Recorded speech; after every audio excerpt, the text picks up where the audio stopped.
Please note that this program is officially called the Summer Food Service Program. Its acronym is SFSP, but is also commonly referred to as Summer Meals. So during this webinar, you'll hear us refer to this program as all three of those terms, but it's all the same program.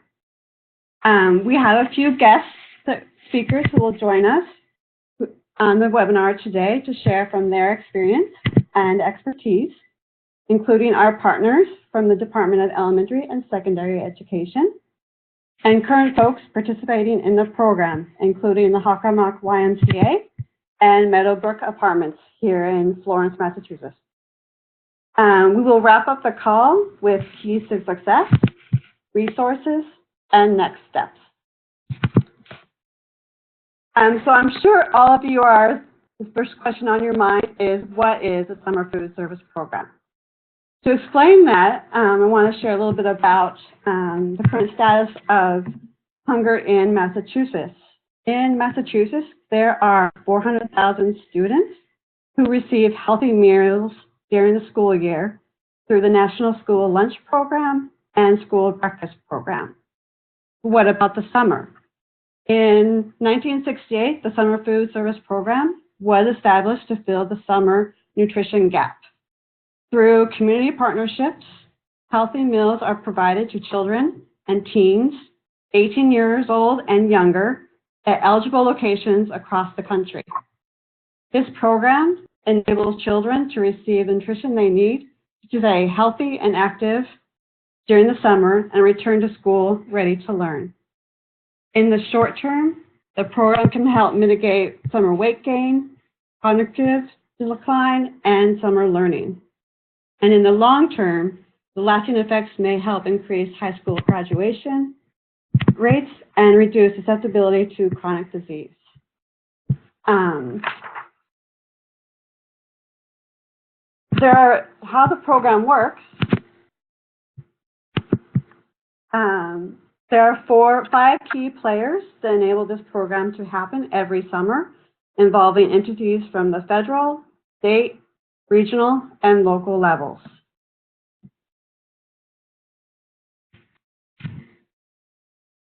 The program is administered at the federal level by the Food and Nutrition Service, an agency of the United States Department of Agriculture. The Food and Nutrition Service decides overall program policy, publishes regulations, and reimbursement rates.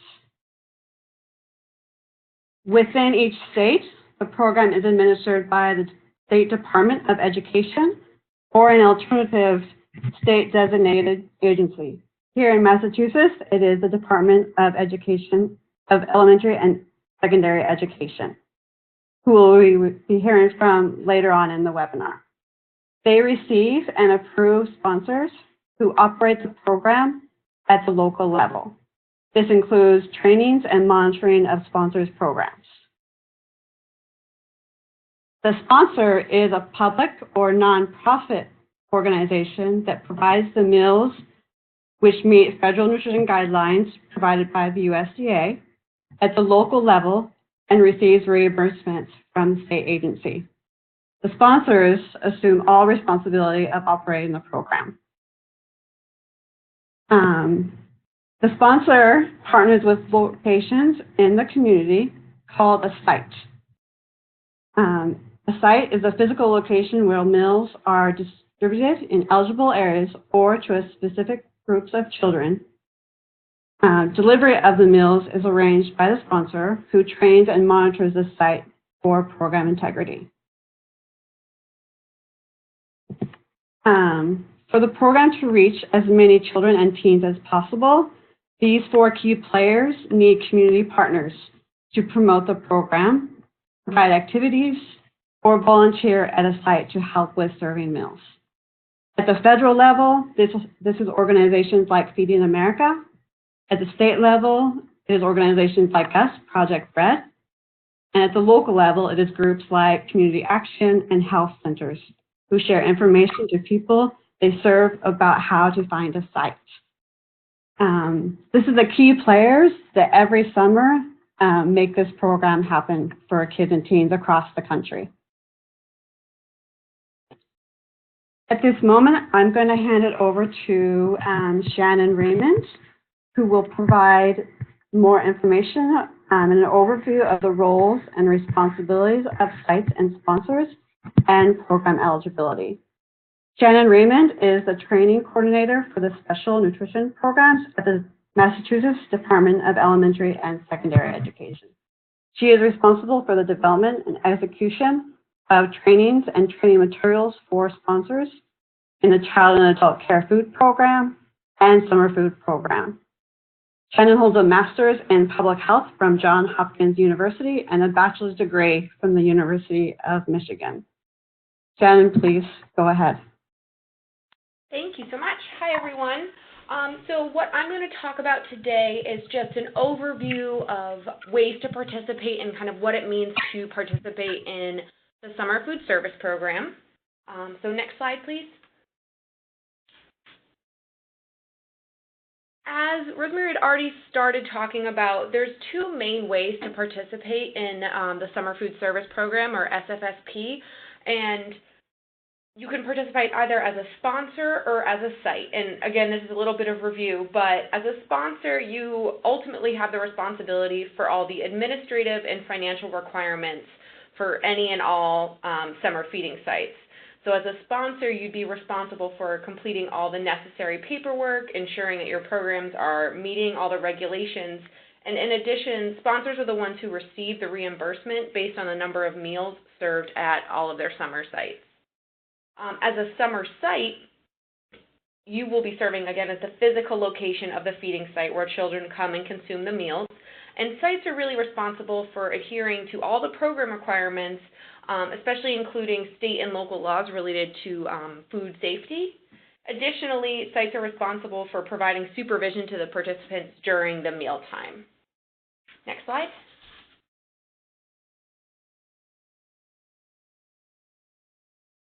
In order to be an SFSP sponsor or site, there are a few things you need to consider.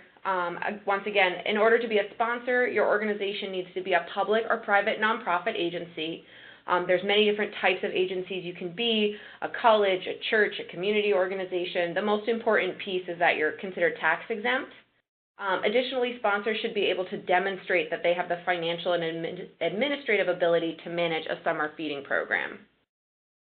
To be a summer feeding site, you need to operate in an eligible area, which we'll discuss in a little bit, or serve a specific group of low-income children.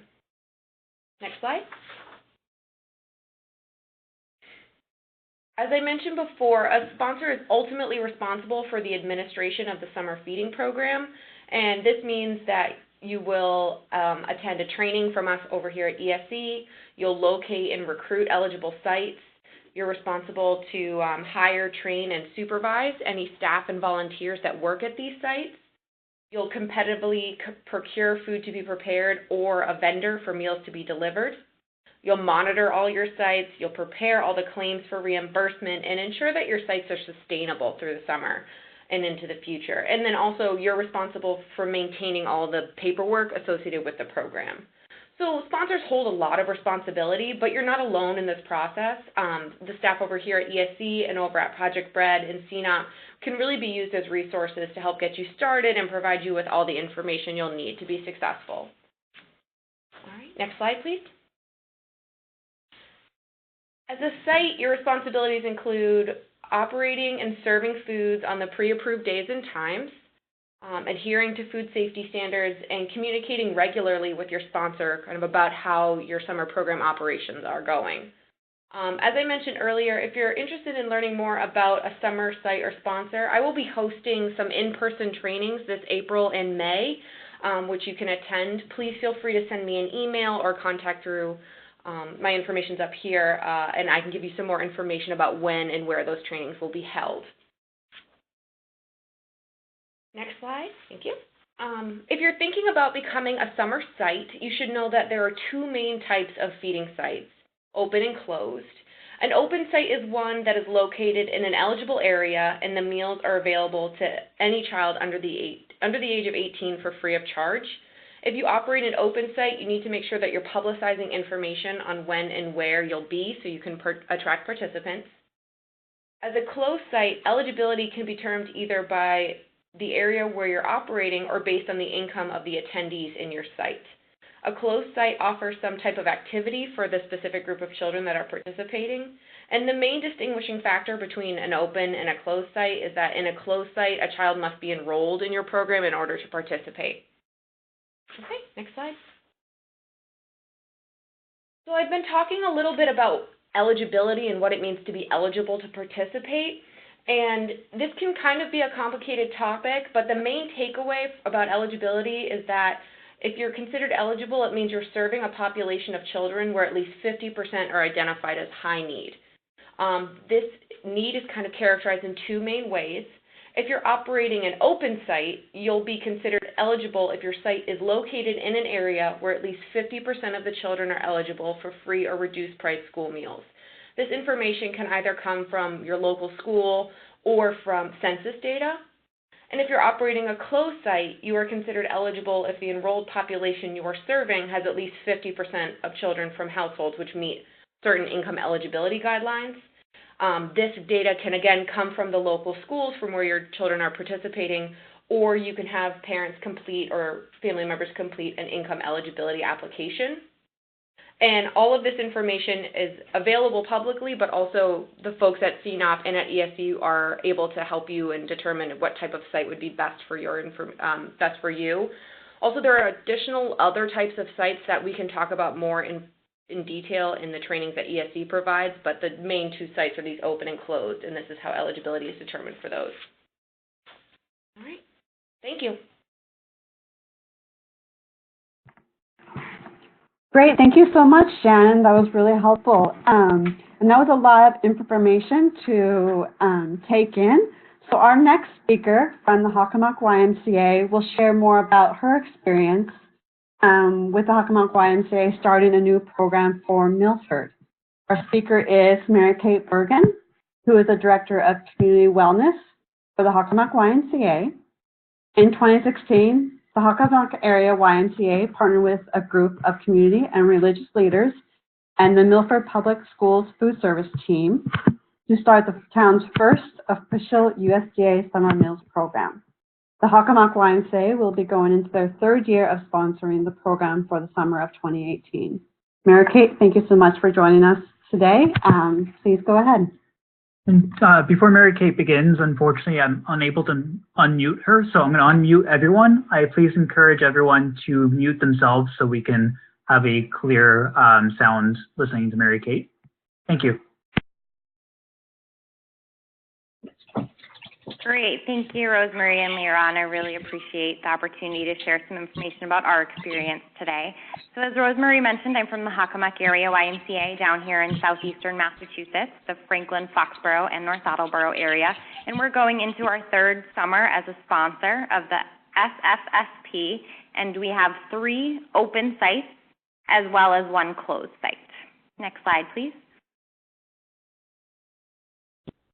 I think Shannon and Rosemary did a great job going through the nuts and bolts of eligibility, so I won't spend too much time on this, but I did want to mention it because when we first started to think about this program and how we wanted to be involved, eligibility was an initial barrier for us. It was tricky to figure out if our community of Milford would qualify for this program, and we actually don't meet the 50% threshold to use school free and reduced lunch data, so we're relying on census data to qualify our sites. And we know the need is there, but we really needed some help in terms of identifying what qualified, what didn't, where to put these sites.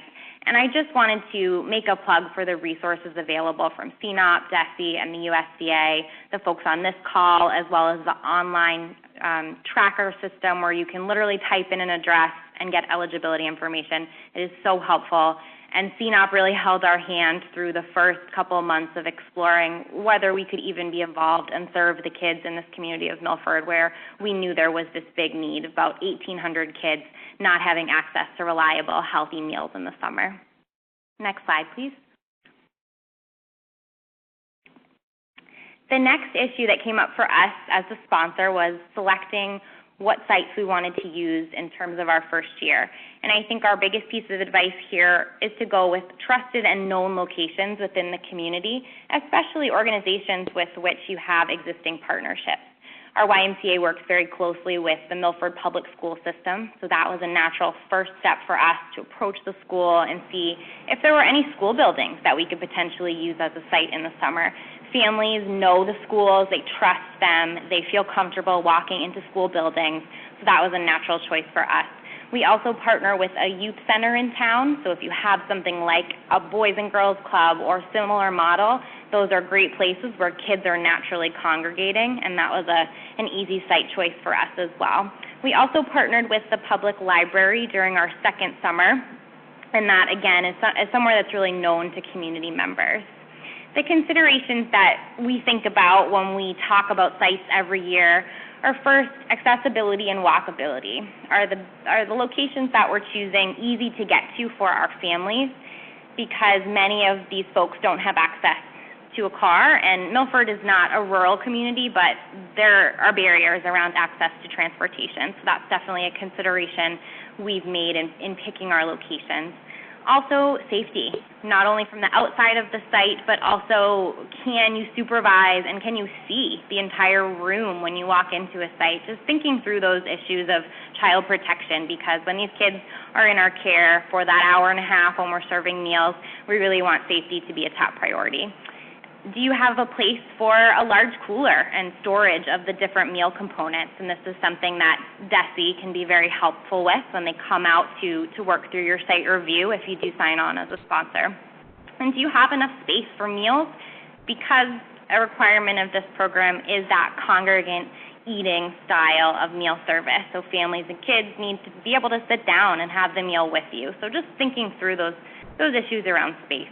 And I know air conditioning is not always something that we have a choice about, given the sites that we're thinking about selecting, but during our first year, we had sites that were very warm, and I will be quite honest that it was definitely a deterrent for kids and families not wanting to come into a hot, sweaty space. So just thinking about if there are ways to ventilate, it will make a big difference. Next slide, please. In terms of supplying our meals, I highly encourage, if it's possible, partnership with a local food service authority in your town. So someone who is comfortable with all of the requirements like a school food service team is. They do this all year round. They work with the USDA. They work with the Department of Education. And they can really help you with the food safety side of things. So there are temperature checks and cooler requirements. Really, a big piece of this program is making sure that you're serving the meals safely, and someone who's experienced in this area, like a food service director at a public school system, is great, but other vendors would be as well. So for us, it was a natural choice to go with the public school team, and they actually operate one of our sites, which is great. So there we are in one of the school buildings with our Congressman Joe Kennedy, who came to visit us last summer. But as you can see, they assemble all the meals for us, they make sure all the components are there, and then they charge us a per meal rate that includes some staff time as well. So it's been a wonderful partnership for us, and it just makes things so much easier than if we were trying to assemble these meals and buy components ourselves. So if that option is available to you, it definitely streamlines things. Next slide, please. In terms of actually getting kids and families to your sites, can't stress marketing and promotion enough. We have used all of the traditional strategies that you can think of, whether it's a press release or the local cable access channel, social media, signage.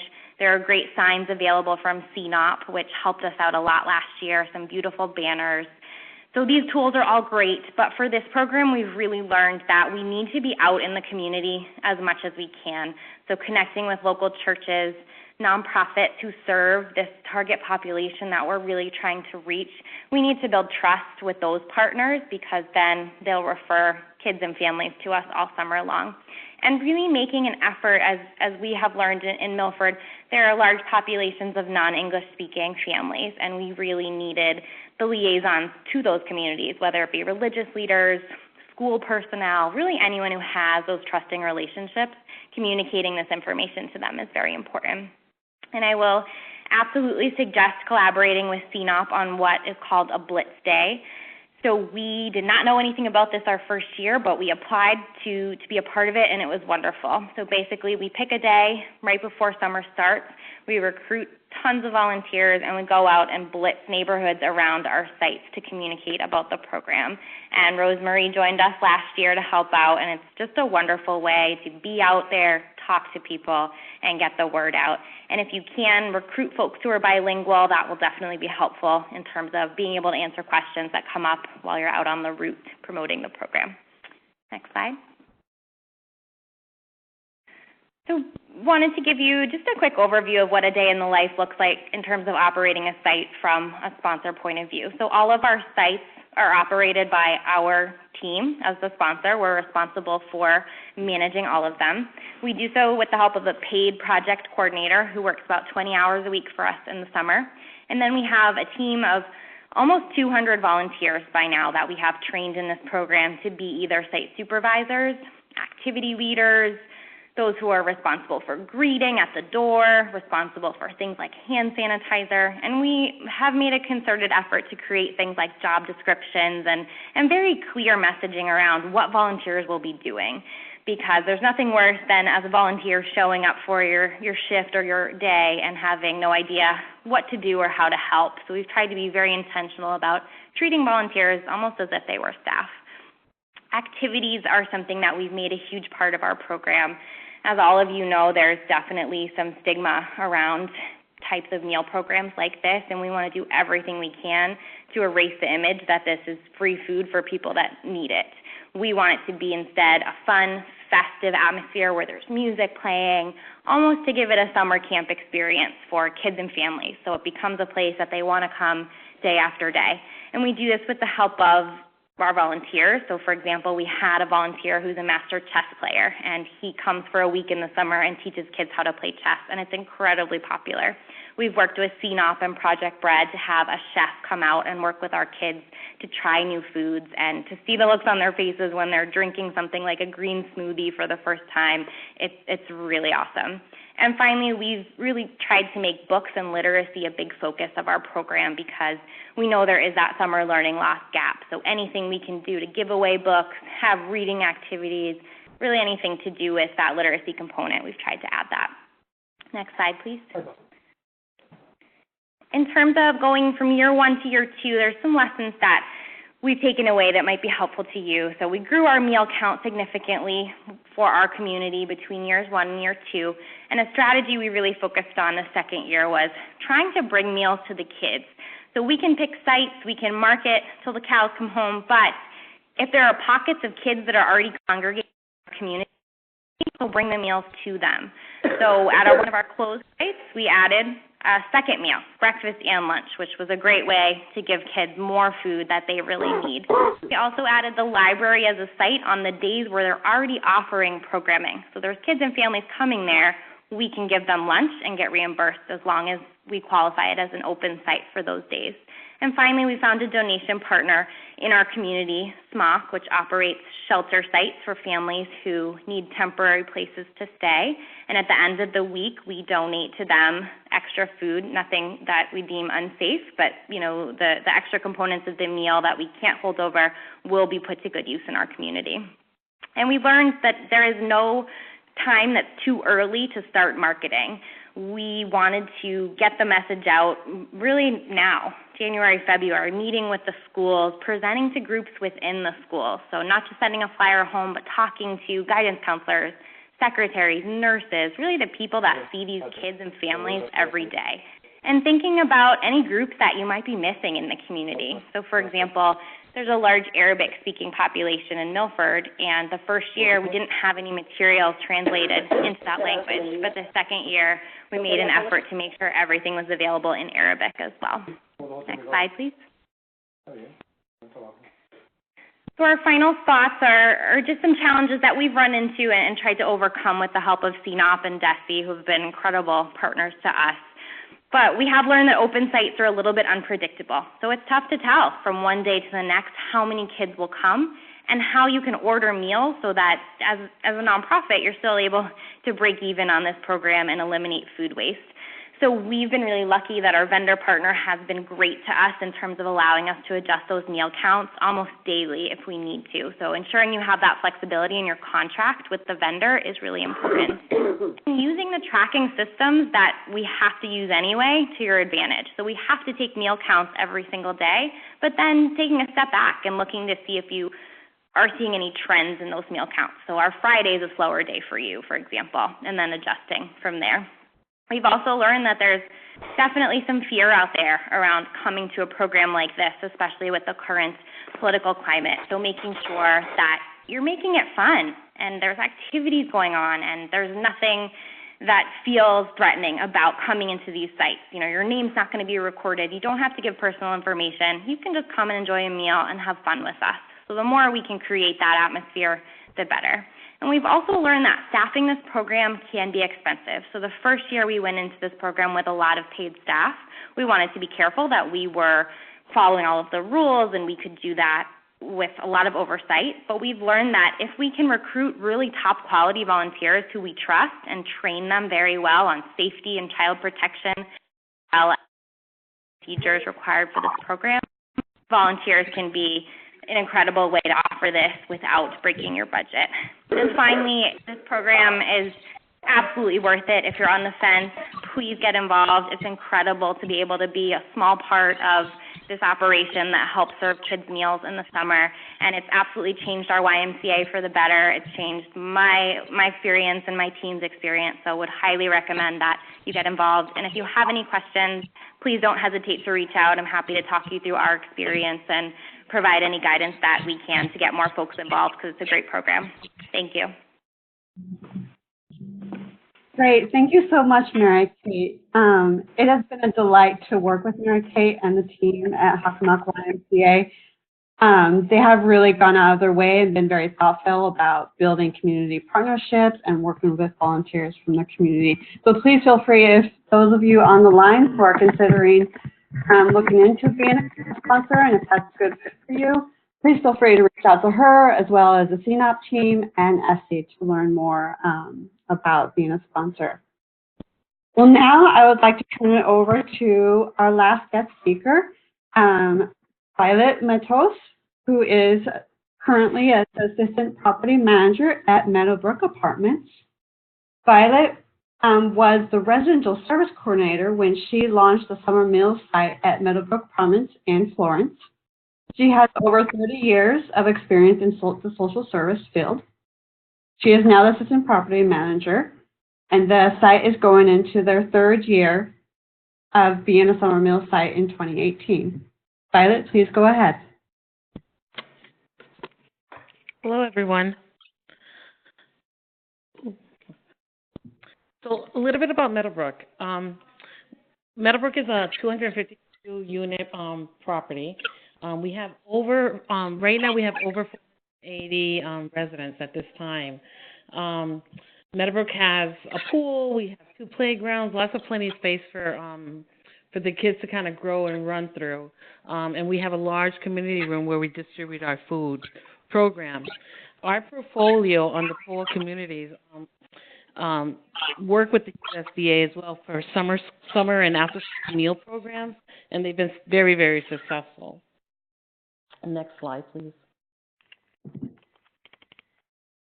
So our sponsor was the Amherst Helen Regional Schools, which they were phenomenal. Great help to our program here, or created a success, actually. The program went very smoothly.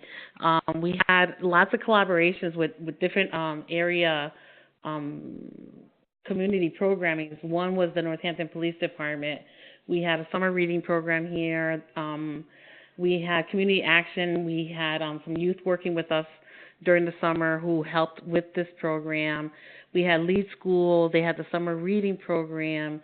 We had a couple of resident volunteers as well.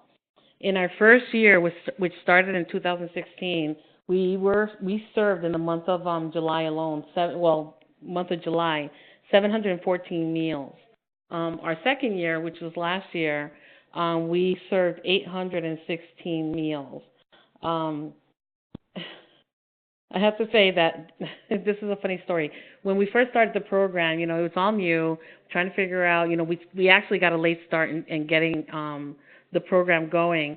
And as far as the outreach and recruitment and signage goes, I actually spent a whole week with coloring crayons and permanent markers, just making signs for ourselves that first year and advertising it that way. We ended up getting a lot of kids from the property itself. We didn't get too many from outside. We are an open site. But on the second year, we ended up spending a little bit more. We purchased signs. We had signs made for us, and those signs were all over the Northampton, Florence area. And we ended up this year getting a lot more people from the outside of our property as well. Next slide, please. So, that's not the right sign. So some of the activities that we had in the past year or in the past 2 years is the collaboration that we had with the Northampton Police Department. They ran this wonderful program this past year. It's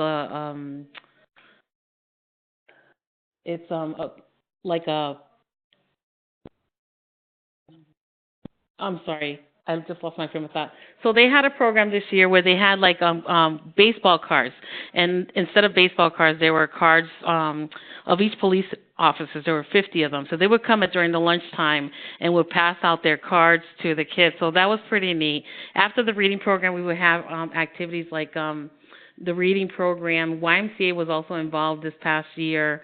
So we had a lot of different things going on. New things that we want to see for this coming year is fitness and health activities for the kids, and we want to see more family engagement, more parent involvement in our program. We also want to continue the summer reading program because, like someone else said before me, is that summer is when kids lose some of that stuff that they learn, some of the things that they learn, the skills that they learn in school. This kind of helps them kind of keep up with their reading during the summer. So the collaborations that we've had has been phenomenal. And as you can see, in one of the pictures we have one of our officer, Wallace, reading to the kids right after lunch was over on that day. Next slide, please. So the families that we serve here on this property are mostly low income. We do have a lot of families that do work. And, after the program was over, one of the things that we do here is we do surveys as an RSC. We used to do surveys and ask them about things that we should bring into the property, what kind of programming they would need or what kind of things they would need. And one of the parents said this is on her survey. She said that my budget was very tight in the summer months, especially having them home all day, them meaning the kids. My grocery bills go up, and I struggle between buying groceries and paying bills. Having this program here really helped a lot. Not only did it help me balance my budget, it gave the boys something to do, something else to do while I was at work. Please continue this program. It's so much needed. And that was from one of our parents. So this has been a phenomenal program. It just went, we just went running off the bat. I had a great support from Rosemary. Thank you, Rosemary, for helping us get through this, this process. But, we want to continue. My passion is this lunch program, and hopefully we can make it grow, even more this year. And I think that's it.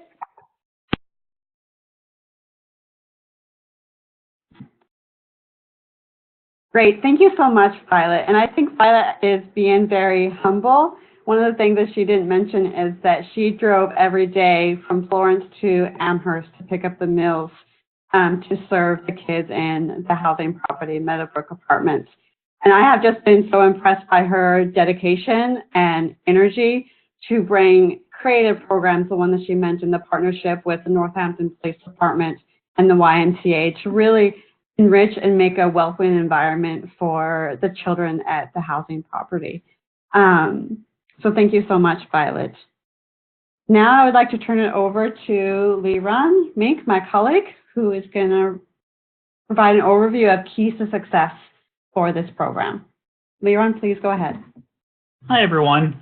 So I have a very easy and hard job following Mary Kate and Violet, since both of them are great examples of many of these things. So you might be looking at this list on the screen. A few of these things do overlap with requirements, but most of them are suggestions. And I would say, if you feel like you're only able to provide a few of these things, you're moving towards success and you're going to have a great site. So these are just things for you to consider as you're planning as a sponsor or as a prospective new site. And I think these are more opportunities than burdens.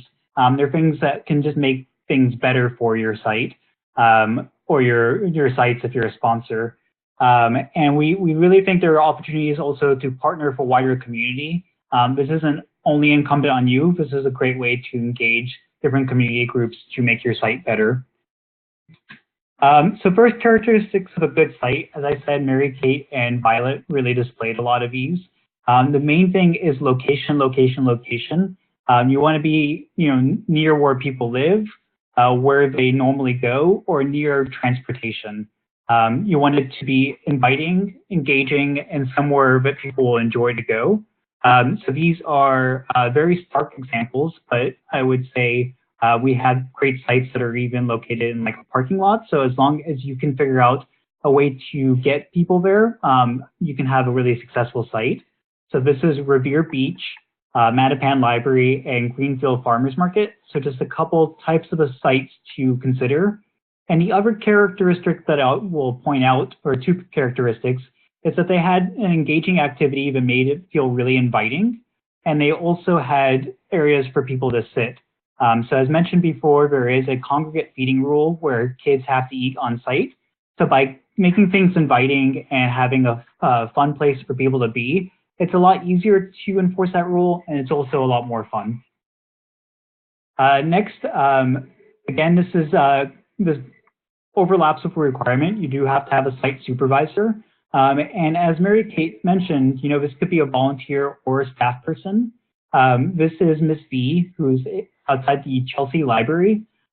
She is a staff person, but I haven't asked her, but I would be willing to bet that she would do this as a volunteer. She's very excited, very engaged. She's part of a community. Her daughters are two teenage girls that go to Chelsea schools, and she has been staffing the site for 3 years.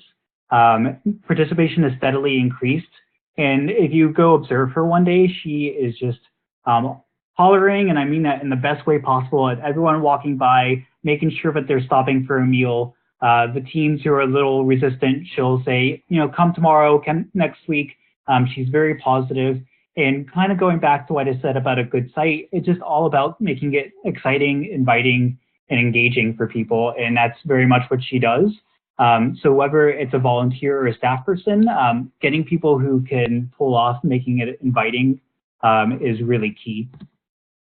And to help with that, we can also engage teens as staff. So that's what that first picture is, teens who are staffing a site. And that has multiple advantages. Unfortunately, teens often see this program as a program for little children and not as a program for themselves. But as Shannon mentioned, this is a program eligible for children 18 and under, so that includes teenagers. And we very much want them to participate. So as staff, they will more likely participate since they're already there. And they also make it feel more comforting for other teens to come to the site. They'll invite their friends. Other folks will see that teens are already at a site. And so it's a big win all around. If you have the capacity to take on teens, we'd love to help you do that. And it's a great partnership all around. If you're not ready to take that step, just having a site at a teen center or where teens hang out.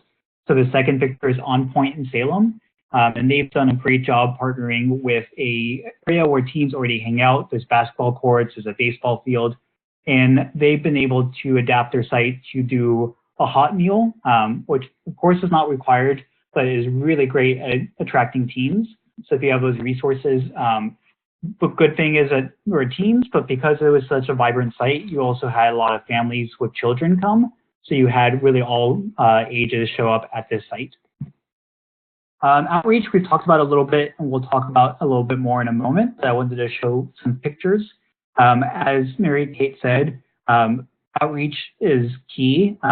You want to have your site at a good place where kids and families already go, but in order to make sure people know about your meal, outreach is really the only way to go. So, and this first picture is a picture of one of those Blitz days in Chelsea.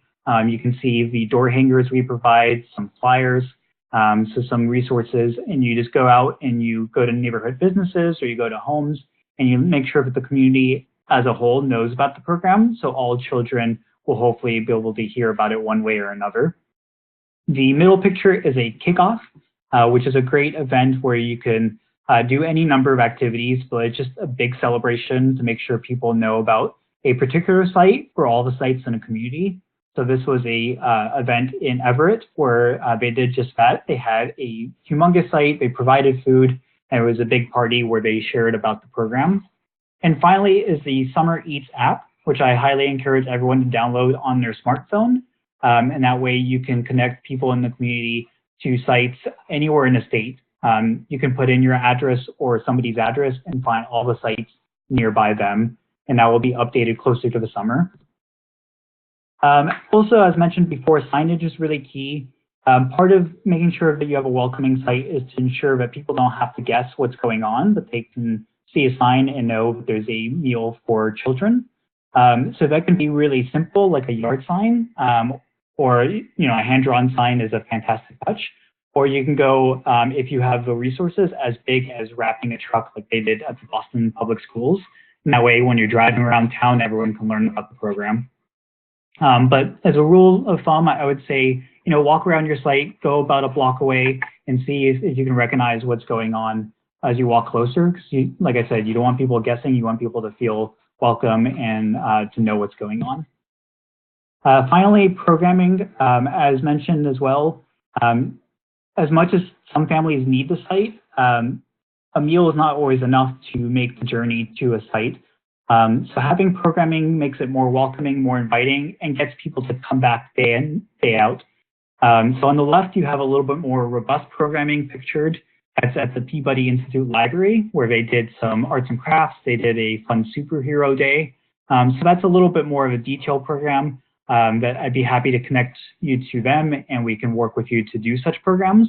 But you can also think small. Think about just what makes people feel a festive atmosphere. So at the Greenfield Farmers Market, they handed out samples, and that really drew people in. And then once they knew about the program, they stayed for the meal.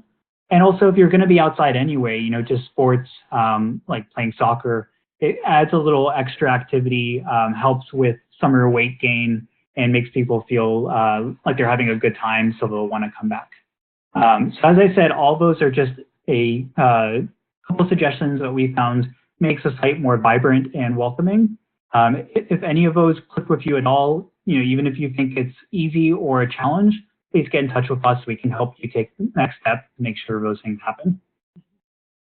Great, Liron, thank you.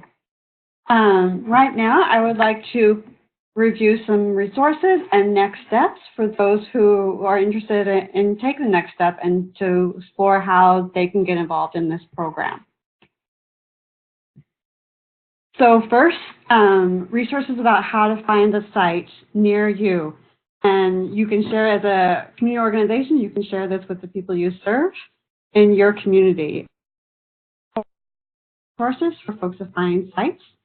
The data for 2018 will be available in June. But as Liron mentioned, we have the Summer Eats app, which you can download, and it is available for Android and Apple. Next resource is a text. You can text food or comida to 877-877. You'll put in an address, and it will return 3 or 4 of the closest sites to that address. The next resource we have is an online map that you can find from our Meals for Kids webpage.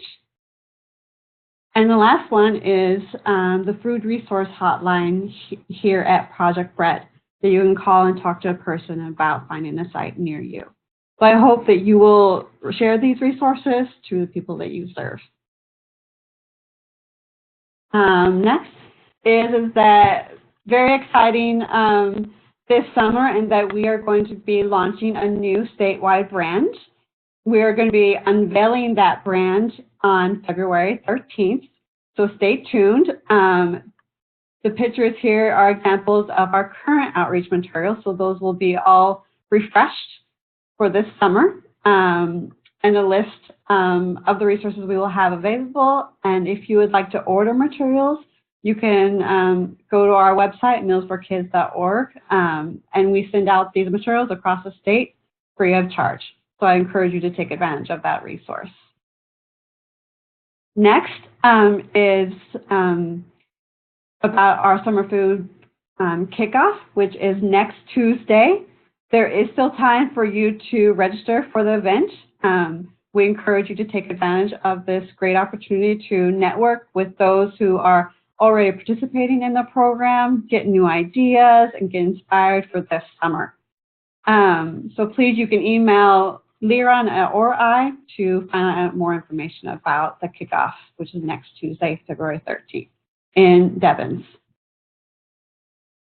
And lastly, is some upcoming opportunities in the spring for you to learn more about the program and explore how you can get involved. First is, and Shannon mentioned this as she was sharing, is training opportunities for sponsors in April and May. And that's from the Massachusetts Department of Elementary and Secondary Education. From us, we are going to be hosting webinars specifically for housing properties in March and April. So stay tuned for dates about both of those opportunities. And a great way to hear about opportunities and resources is for you to sign up for our e-newsletter, which is called Fresh Focus. And the link is right there on the slide. And we can send out this information to everybody after the webinar. And lastly, we encourage you to reach out to CNOP. We have 3 outreach coordinators. You've heard from 2 of them, myself and Liran. And I want to just pause for a second for our 3rd outreach coordinator to introduce herself. Hello, my name is Angela Brown, and I am the Nutrition Outreach Coordinator for the Eastern region of Massachusetts. And I'm really excited about the Summer Meals program and the work and the amount of children that we still have yet to reach. Great, thank you, Angela. And if you're not sure which outreach coordinator to reach out to, don't worry, reach out to any of us, and we'll make sure to respond to you. And as well, you can reach out to Shannon. Her phone number and email is at the bottom of the list there to find out more about becoming a sponsor, evaluating your eligibility for the program. Great. Well, that is the end of our agenda for the webinar today. Thank you so much for our 3 speakers, Shannon, Mary Kate, and Violet. We'd like to open it up now for any questions. So you can either type in your question, or I just unmuted everyone. So if you're on the line, you can also ask the question. To answer the 2 questions that have already been sent through the chat box, we will be sending this presentation out, including a recording afterwards. So if you want to review this, it will be available to you.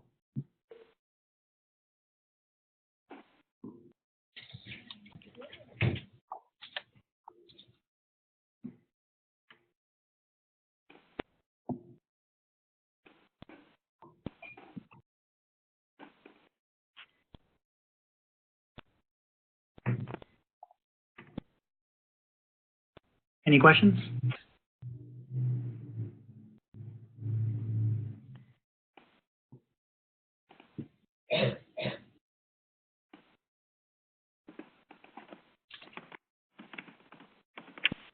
Hi, this is Brooke from Lowell Public Schools. How are you? Good, how are you? Hi, Brooke. Good. Hi, how are you? Good, great. Good. I just had a quick question. So we are implementing our food truck that we're getting actually on Monday of next week to drive around and create those for sites for summer feeding. my question was for that, I don't know if you've heard of any other sites that could help me. How to keep people to eat at the site when you're driving a truck. Hard because it's not an actual site. There's not really, benches and stuff around, and I know they need to, on site. They can't leave the meal. So I'm just curious how you would recommend that we handle that. Mhm. Great question, Brooke, and we are so excited about Lowell starting a mobile meal program this summer. You were breaking up a little bit, but I think you wanted to hear about ideas to encourage children to stay at the site to enjoy the. Great. Yeah, and I think that's a challenge that all sites encounter, is making sure that the child stays there to enjoy the meal. And it's the same for mobile meal program sites. One of the easiest ways to encourage children to stay there is to provide programming. As to what? Sorry, you broke up on that. Yeah, no problem. One of the great ways to encourage children to stay at the site to enjoy their meal is to provide programming. And I think on this webinar, you heard a lot of great ideas for that programming. For mobile meal sites that are in a non-traditional location, that might be, a street with a small grassy knoll where they're going to sit. You want to be upfront about the requirements that they need to stay there, but also make sure when you select the sites that there is a pleasant environment for them to enjoy the meal. Okay. Not a lot of traffic. And next week at the kickoff, we're actually going to have a session on mobile meal programs. And so I encourage you to attend that. And we can set up a meeting to talk more in depth with you and Angela Brown. Yeah, we're trying. So my director, my general manager, and my director are actually going to that because I'm unable to make it. But they're actually trying to get the food truck to actually bring it there when they come. Yes, we're very excited. So you guys can see it and check it out. Great, Brooke. Thank you for your question. All right, thank you. We have a little bit more time if there's any other questions.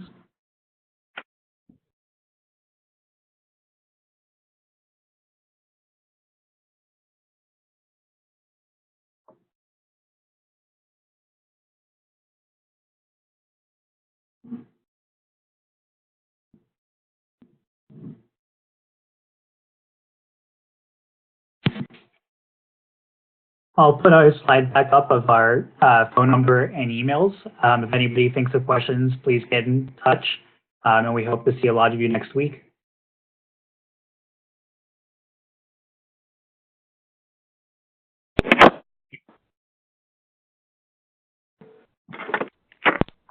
Great. Thank you so much, everyone.